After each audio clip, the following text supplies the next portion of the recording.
How's it going, guys? My name is Graham and welcome to Two Left Thumbs. With the recent Steam release of the 20-year-old classic Elasto Mania suddenly rearing its vulnerable, helmeted head back into the spotlight, it's a great time for an Elasto Mania Retrospective. I thought it would be a great opportunity to share what I personally love about this game and why I'm so excited that it's getting this second life 20 years later. And as you'll see over the course of this video, there is a real reason why this game's first life lasted 20 years. What greater joy is there than having a computer class in school where you can sneakily play games every time the teacher isn't paying attention? Back at the turn of the century, when computer labs and computer classes first became a regular thing, but before jump drives and networked computers were common, we mostly had to rely on flash games on a few unblocked gaming sites. I may not have learned proper finger placement on a keyboard and have terrible computer posture, but what does that matter when I can claim that I actually reached the end screen of Fishy? As great as those games were, I still remember when we finally got a proper school network, and a few students gained access to the school's server. Proper network security kind of came a bit later. These students then stashed away copies of Unreal Tournament, Halo, and Medal of Honor for awesome LAN sessions during lunch. But big games like that were only worthwhile when everyone had free time and you could play together. We needed options of things to play by ourselves, especially with more and more flash game sites being blocked. Something that filled a similar role of being able to kill time for anywhere between 2 to 10 minutes. We quickly latched onto a few favorites that every one of us would pour every spare minute we had into.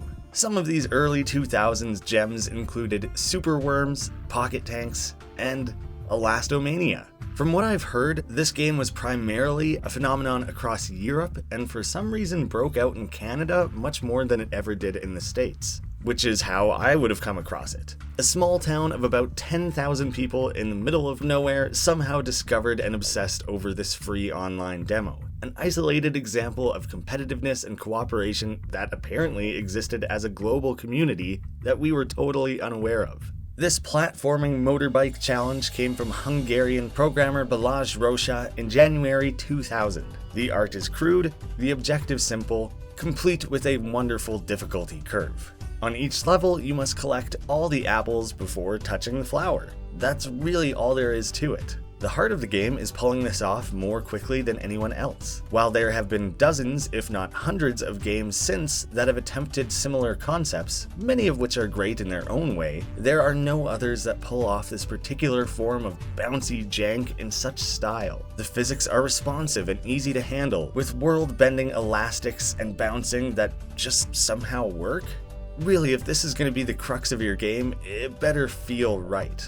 You can swing your arms to alter the momentum of the bike, with each movement, jump, landing, and flip affecting your final time. Starting this basic allows for the game to ramp up in difficulty at a healthy pace and leaves room for some truly excruciating challenges. The gameplay may seem slow, but that's part of what allows the user such a high level of control for each and every maneuver. It's a great way to learn precisely how everything works and interacts. And believe me, when you watch the pros, this game is anything but slow. And on the other side of things, you can spend 5 straight minutes stuck in one corner, flinging your arms like crazy trying not to fail, trying to avoid a restart, only to finally break free from this hellish loop and immediately whack your head on the very same platform that you were stuck on that whole time. That's going to happen as well, probably a lot at first. And as it gets more difficult, probably a lot later on as well.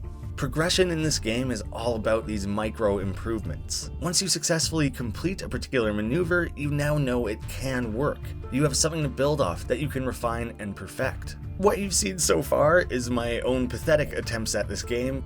Watching me struggle as a rusty noob is likely hurting the perception of what this game can truly be when controlled by some much more talented fingers. For the rest of this, I'll be showing jaw-dropping clips from the world records for each individual level. I'll have a link to that full video in the description if you want to appreciate the uninterrupted, impressive stunts that these pros are capable of. A game doesn't earn a 20-year cult status without first finding that initial audience. So how did such a simple game break out? ElastoMania was featured as the April 2000 Game of the Month in Finnish magazine MicroBT. This led to a huge surge in downloads across Finland, with many then assuming that the game must have been made by a Finnish creator. In the months that followed, MicroBT tallied about 10,000 downloads. but it is assumed that the demo instead spread grassroots style, being shared around between friends, which would have been without tallied downloads. It was a free demo, with new players sharing the game forward with friends of their own, snowballing exponentially in that fashion. The true reach of the game at that time is truly immeasurable. It's one thing for this game to end up in many players' hands, but what is it that keeps them coming back? Why is this different than the usual 10-minute time killer? What encouraged this urge to share and spread ElastoMania with everyone you knew? Levels will test you in a variety of ways, making a deceivingly simple concept into a completely skill-based, complex contest. How well can you hop your way along a series of small platforms? Can you control your fall so as to not rubber band and hit your head? Can you pull off a perfect directional swap to brake before disaster? Can you still react with enough finesse to touch barely out of reach apples while flying through the air at top speed? ElastoMania is a classic case of easy to learn and difficult to master. You'll learn everything you need to know in 2 minutes of play, and from then on, it's how you learn to apply it. The intuitiveness of the controls and high fidelity of the physics allow for endless iterations on the concept, allowing for a lengthy series of uniquely challenging levels. Now, this isn't a real set of statistics, this is a mock graph to give you a sense of how many attempts it will likely take you per level as you're learning the game. The first few levels will be a little rocky, you're still getting the feel for things, and then once you're comfortable with those controls, it's more about the difficulty of the levels affecting your completion rate. Now we get this steep slope of increasingly complex levels, where you're going to have to learn and memorize different routes and strategies. Looking at that and seeing how it might feel daunting, realize that this game has 54 levels, and they gradually climb in difficulty that entire time. I'll admit right here, right now, I have never beaten this game. Now, I spoke of the game being much more complex than the simple rules of collecting apples and touch the flower. As an example, going beyond that simplicity, there are actually 3 internals, aka levels in the base game, that feature gravity swapping apples. That's pretty sparingly used in this game, they don't come up too often. But those levels are Gravity Ride, Upside Down, and Bowling. It seems like a mechanic that would add a lot more variety to the game, but they are generally frowned upon by the pros. I personally think it's wacky and fun to mess around with, but I understand that it goes against the heart of the game. When you're pulling off micro adjustments, brake stalls, route planning, flipping around and bouncing, something like a gravity flip becomes less controllable and acts as more of an annoyance. Hopefully I haven't totally chased people off talking about the game's difficulty. Don't get me wrong, as often as you're left screaming over a hair-grazing death, you will be stunned by your own successes, with an equal mix of those feeling earned or like plain dumb luck. But that's part of the beauty of it. There is this predictability to the madness that creates such a satisfying feeling of progression and improvement. Everything behaves as it should, and you're in control enough for the weight of each loss and win to fall equally on your shoulders. All you're truly concerned with is avoiding spikes and protecting your head. Knowing exactly how much wiggle room that offers allows you to bend and break the game in very precise and acrobatic ways. As insane as it appears, learning and mastering seemingly tricky maneuvers and improving always feels fantastic. This high level of skill testing and precision is what has allowed the game to maintain a level of popularity for 20 years now. It helps that the game was primarily available and shared around as a free demo for years. There are no set lives or restrictions here. You get the full experience of 1/3 of the game completely for free. But if you invested enough time to master these levels, something that's going to take you quite a few hours, odds are you'll feel motivated to pay the $10 to put in many more hours and beat it all. Or at least attempt that. There is a beyond dedicated community here that is continually working to set new time records, finding new level routes, and executing known solutions to perfection. While that free demo only includes 18 levels, that small selection of the larger game is still heavily competed in.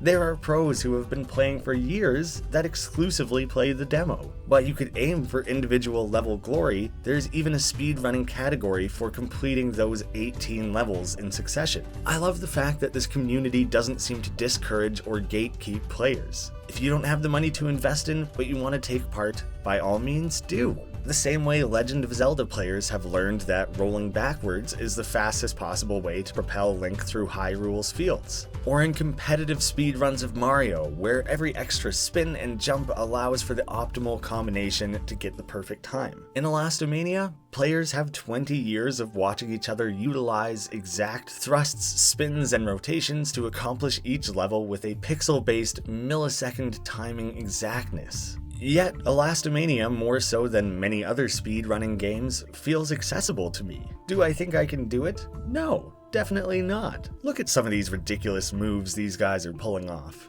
But the slower speed and simplicity of it allows for me to much more easily follow along, understanding every input and witnessing where and how each mistake was made. When I instead watch something like this, I can only really tell when someone is doing well because a timer on the side of the screen tells me they are. Elasto Mania has this broad appeal, encouraging me to pick up the game and try it for myself. That accessibility is also what helps breed community. I'm relatively proud of the time I was able to get on X level. I want to show that off, and I want my friends to try and outdo it. That's what I mean by accessibility. Myself as an amateur player can go up against my amateur friends, and we have this fun internal network of competitiveness.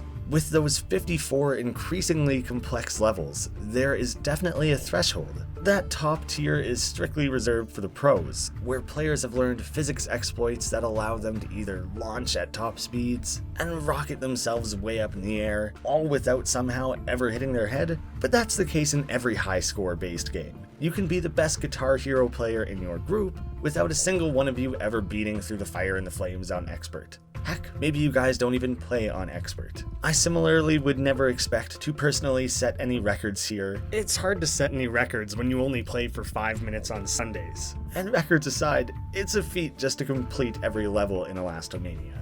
I've been framing most of this through my personal experiences with the game, but now it's time to share a few key details from its well-documented history. If the gameplay alone hasn't convinced anyone, this should do a better job of detailing how the game has remained so popular for 2 decades and counting. Elasto Mania actually comes as a spiritual successor to the lesser-known, much less mainstream, but still well-loved Action SuperCross in 1997. This was made by Ballage, featuring just about everything we know and love about ElMa, a common shorthand for Elasto Mania, including janky physics, apples, and levels with similar designs and even names. Just generally lacking the level of polish seen in the follow-up. I've never played A-Cross, as it's known in the community, but with buzz circulating of an upcoming sequel, this was a big deal to the community that had been steadily building and pouring in hundreds of hours into perfecting the physics of this game.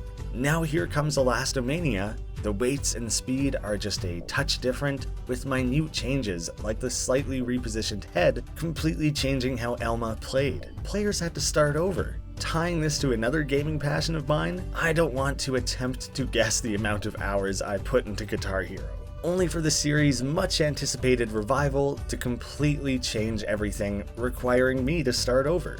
It was kind of new and exciting, but I didn't bother playing this for very long before I gave up entirely. I had already experienced the steep climb of learning how to play this goofy controller once. I wasn't really interested in doing it again. This new game flipped everything on its head, which, as we know from Elasto Mania, is all but guaranteed to be a lethal move. There are many who thought players simply wouldn't bother with the transition. On the flip side, as players got more accustomed to the game, they learned that the bouncing movements were actually much easier to pull off and manipulate. The possibilities were blown wide open. Players will toss around jargon like allo bounce, wall bounce, bug bounce, dead bounce, half dead bounce, O bounce, and many more. And while the art of the game is still pretty basic, it was an improvement that made the game overall less offensive to the eyes. But the simplicity is what people like. It makes the game easy to read. There are some purists who don't even like the simple trees and bushes that exist, as they make it harder to see precisely where a platform starts and ends. Over the years, the community has taken the game into their own hands and expanded on it. not only with mods and thousands upon thousands of custom levels, but with forums and dedicated websites organizing all kinds of wacky events and concepts that keep things fresh. This has been aided recently by new platforms like Discord, but prior to that, it was run entirely on private websites built exclusively for this purpose by a few super dedicated fans. You may also come across the term ElMa Online, or EOL, which refers to the unofficial patch that added online multiplayer functionalities. This new Steam release does come with Steam Workshop, and having this mod available to immediately download and install was a high priority of theirs. This fan integration allowed for loads of new ways for players to engage with each other and the game. Players who have been racking up high scores separately across the world can suddenly get together and play online. While there are standard battles where players show down on a series of levels and try to earn the best time, there are also beer battles where each player needs to chug a beer before finishing, much like the more well-known Beerio Kart. There are plenty of other variations and tournaments like World Cups, blindfolded runs, or reversed key attempts. As if this game wasn't challenging enough. Back at the game's peak popularity, but before it was common practice to upload and share world records on sites like YouTube, especially considering ElMa predates YouTube by 5 years, players instead formed teams and would privately share their routes and techniques, and you weren't a real team unless you had a super rad animated GIF of your logo to post to your records board. There was this highly secretive but overall friendly competitive atmosphere that was strictly honor-based. Teams would even occasionally coordinate strategy trading if it was mutually beneficial. As custom level creation became more popular, players began to twist this simple 5-input game with new challenging modes using nothing but the base game's level editor. People now will be very familiar with that breadth of possibility and creativity with the modern popularity of Mario Maker, but back then people were bending the game in ways that went so far beyond the originally intended limitations. The idea of piping levels became a big deal, each designed to force the player to navigate linear, tight corridors. Without altering or adding a single mod or mechanic, there was suddenly an entirely new game mode. Since its inception, piping has become a prominent part of World Cups, offering a new way for level designers to challenge these cycling pros. Seeing as players have modified the game in every other conceivable way, it comes as no surprise that there are also graphical mods. These are known as LGRs, aptly named after the editing of the game's LGR file. Most of these are silly and just for fun. Many of them actually negatively affect the playability of the game, but I'm very excited to see that these have been integrated into the Steam Workshop, and hope that that ease of access may encourage others to make their own goofy alterations. 2014 saw the release of ElastoMania iOS, which eventually became ElastoMania 2 a few years later as a desktop release. While it's still a game about bouncing around your motorbike and platforming, there were updated physics, redone art, moving platforms, gates with keys, teleporters, and more that all worked to expand on the base game. It offers its own unique challenge. But there really isn't much love for the game within the fan community. I don't think anyone saw the appeal of relearning everything. They had already gone through that once with a Cross. Instead, they chose to continue building new levels and generally supporting the original. ElastoMania has a very special place in my heart, so much so that in late 2019, I actually tracked down the developer and attempted to purchase the publishing rights to revive this game and bring it to Steam and other distribution platforms myself. It turns out I wasn't the only one feeling nostalgic, and he was already in talks with the current publisher, who made a more convincing offer. That works out well for me, because I get to relive this childhood favorite with no real effort on my end. Win-win. They seem to have done a great job preserving what is loved about the game and making it accessible to new fans. As a side note, Balaj was nothing but professional and super chill to talk to. I mean, this guy has spent 20 years manually emailing keys of his game to anyone willing to send him a payment through his website. You don't build up this loyal of a following and loving fan base without being a genuinely kind and helpful person to deal with in that business model. It's hard to overstate how influential this game has truly been. ElastoMania predates pretty well every bike-based Flash game you've ever played, and a heck of a lot of the physics-based games you've played. Something that combined these wonky physics, platforming, and precise skills was revolutionary. And with that, I think I've exhausted all the bike puns I can squeeze into this one video. For the next decade, we saw games that took inspiration from ElMa, like Adrenaline Challenge, Max Dirt Bike, Stunt Bike Draw, and Cyclomaniacs. While games like Adrenaline Challenge specifically cite Elasto Mania as an inspiration for their game, I think there are plenty of games, especially the newer ones, who are potentially unaware of the source material their game is harkening back to. I really love how many games have come from this, that while being inspired by or influenced by Elasto Mania, can still exist as their own unique and separate entities. This may be one of the most dedicated, loyal, and engaged fan communities. It's especially large considering how dramatically it falls out of mainstream AAA gaming. It really showcases what a fan base can do to propel and support your game, and may have encouraged other developers to make their games more community focused and driven? Does that count as one last pun? It's weak, but I'm counting it. There is so much more to get into here, and I feel underqualified to speak to the true depths of it all. I'll instead link to a wildly detailed post by one of ElMa's most active contributors over the years. Abula's Pulu projects is something he has maintained and updated for years, including new additions to coincide with the Steam release. There is so much more to explore. Through that post you can learn about a more fleshed out history, like the 5-year Golden Era, how the community has handled cheaters at various points, the creation of the annual Golden Apple Awards, major world records, real-life meetups and friendships, silly fan games like AlMe, expanding battling options and prominence, and so much more. I feel I can't do any of that justice without ripping straight from the amazing work Abula's done cataloging this game's full history. So please check the description if you'd like to read up on that in much greater detail. I am so happy to be able to revisit this game after 2 full decades, with the possibility of fan-made content over the years finally being brought together in one convenient location. This Steam version also opens up new possibilities for speedrunning, competitive play, level editor content, and more in the workshop. At large, it was the necessary next step to truly preserve the legacy of Elasto Mania. If you want a satisfying difficulty curve with some absolutely insane stunt and physics platforming, and don't mind some, I'm being rather generous here, rough around the edges art, then this game really is a blast. I hope it catches on like it did back in the day and becomes a skill testing staple for gamers. I really can't recommend it enough. I think you guys will love it. I want to say thank you to the patrons of this channel. My apologies that there was a bit of a delay in this video. As you can see by the length, I may have got a little caught up in it. I have 20 years worth of gushing that I wanted to get out in a single video. Be sure to go check that out for yourself. There's a link in the description. Thank you all so much for watching, and I hope to see you again soon.